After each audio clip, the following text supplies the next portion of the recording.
Last week, I was here to talk about the new Lincoln Aviator, Ford's newest mid-size rear-wheel drive SUV in the Lincoln portfolio. But another new vehicle came out for the 2020 model year.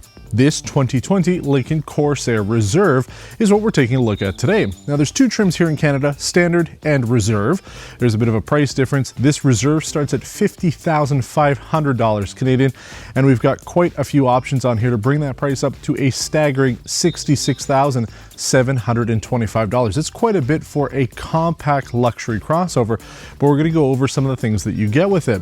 Now, what's the difference between the Standard and the Reserve? Why would you go up to it? Well, you get some additional options which you wouldn't get on the Standard. But you also have things like the hands-free liftgate, LED turn signals in the mirrors, auto-dimming mirrors, power steering wheel adjustment, illuminated Lincoln Star console in the middle. It's kind of like a little projection light. It's kind of cool, I suppose.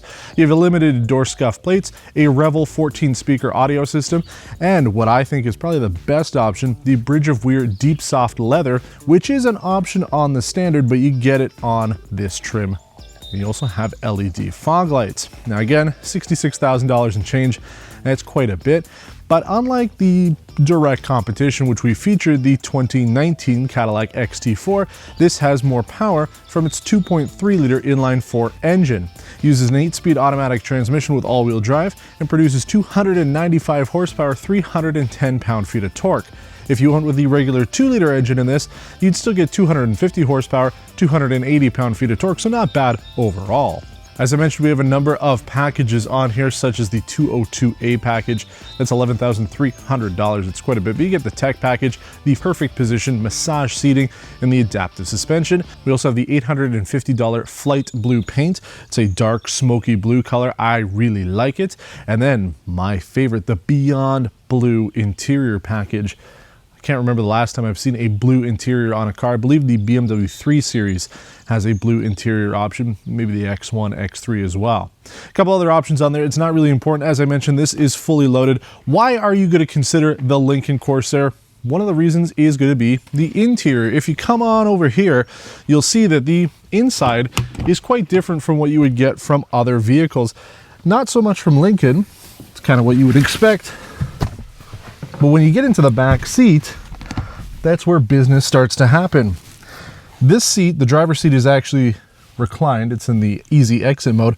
But even in easy exit mode, I still have some legroom back here. Headroom is all right. I mean, my head fits into the panoramic sunroof area, but the legroom is what you're going to be buying this vehicle for. And if you take a look at the side profile of the Corsair, it's longer but shorter. It's not quite like an X3 where it just feels a little taller and more SUV-like. This feels a lot more like a car, especially when you're on the road.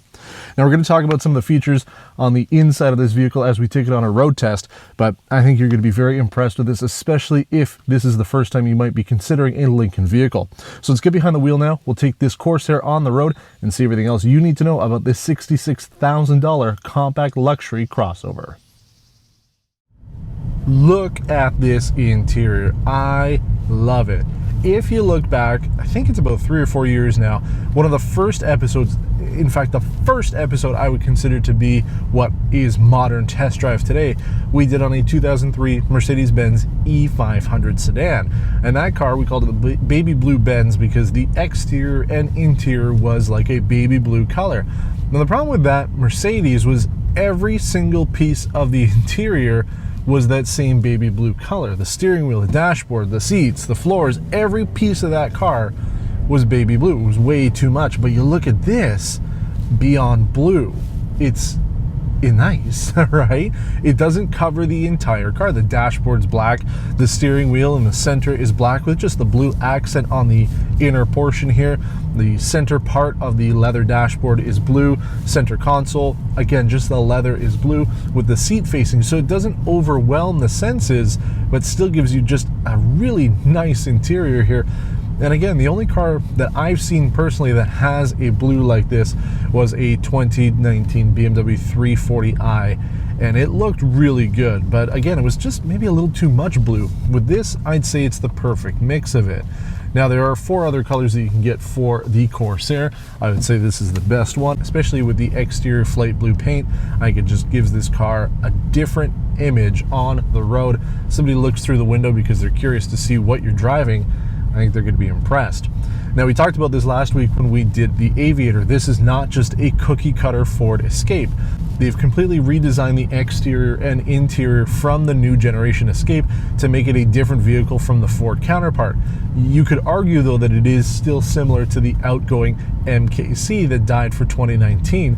This is the successor to it, and you can tell from the exterior that there are some styling cues that were transferred over. I mean, the front end on the 2019 was Lincoln's new image, and obviously it looks like this, but the rear end as well, the lights are kind of similar to what was there for 2019 on the MKC. So you can think of this, despite it being a fully updated vehicle, also sort of like a facelift to that 2019, but it's a new generation. It's the first time the Corsair name is being used on this level of vehicle, even though it's been used by Ford before.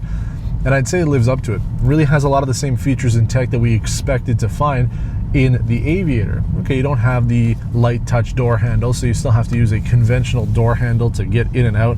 And I'll admit that I keep forgetting that I have to do that since I spent last week with the Aviator. You don't have soft closed doors. You don't have that Revel Ultima audio system. This is just a regular Revel audio system with 14 speakers, so half that we had in the other one, and also the perfect position seats. They're not 30-way, but 24, and they still do the trick. You have massage, heat, ventilation, and driver memory. So a lot of the stuff that you would want is on here. Again, we've got all the options as well. So I have a color head-up display, and unlike with the Aviator where I just sat too high, with this vehicle, I'm sitting where I would expect to sit in a crossover, so I can see the HUD, and I find that the HUD quality, while smaller, actually looks sharper than it did on the Aviator. We have an adaptive suspension on here, but not the same adaptive suspension with road preview. So it's using all the sensors on the vehicle to detect when the shock should be firm or soft, and also when you're going into a corner, how it should apply the shocks and the brakes and everything. It's a little different. It's not looking for speed bumps or potholes in front with the cameras, but still a very nice ride at this price point. And I know it is pricey. This is more in line with a BMW X3 or Mercedes GLC than it is with the Cadillac XT4, but you do get more power with it. If you're looking for that added oomph when it comes to the engine, then the 2.3 liter should be the way to go. And I'd say that I have had 0 issues with it so far. It picks up speed when I want it to, the transmission shifts nice and smooth, and the auto stop start system works the way that I would want it to, not instantly disengaging the second the vehicle comes to a stop, but waiting a second just in case you come to a stop sign, so it just makes more sense. Like the Aviator, though, I have one major concern with the mechanics on this. The electronic steering just feels really disconnected from the car, and I'd say it's actually worse in some ways on the Aviator. On regular driving roads, it's fine. When I take a turn, it's all right. But the issue I had was on the highway when I was using the intelligent speed system, which not only does lane keep assist and active cruise control and all that, but will also adapt to the speed signs. I found that if the car was driving straight, the wheel was moving left and right every second or so to adjust to be in those lanes. And that was a lot more noticeable than it was in the Aviator. The problem is I now have to compensate against the steering wheel even on a straight drive. So I don't know what was going on with it. Normal driving, it's fine. It's when I'm using the adaptive cruise control with the Lincoln Copilot 360. So I don't know what's going on there. Again, this electronic steering just hasn't quite been perfected yet. But for most driving situations, you should be fine. I think if you're going to be using the intelligent drive, fine. You know, have the active cruise control and lane keep assist and all that going. You'll just have to keep that in mind, that it's probably going to be a slightly different experience than you're used to. My one major complaint with that. Everything else, though, is what we would expect from this price point. The build quality has always been an issue for us when it comes to Lincoln's vehicles, and luckily everything here is put together properly. Again, I went around the exterior and interior on this vehicle. No issues when it comes to the build quality. Everything lines up the way that it's supposed to. The interior here is quiet, exactly the way that Lincoln wants it to be. It's not meant to be a performance vehicle. It's meant to be quiet and relaxing. As their slogan says, the power of sanctuary.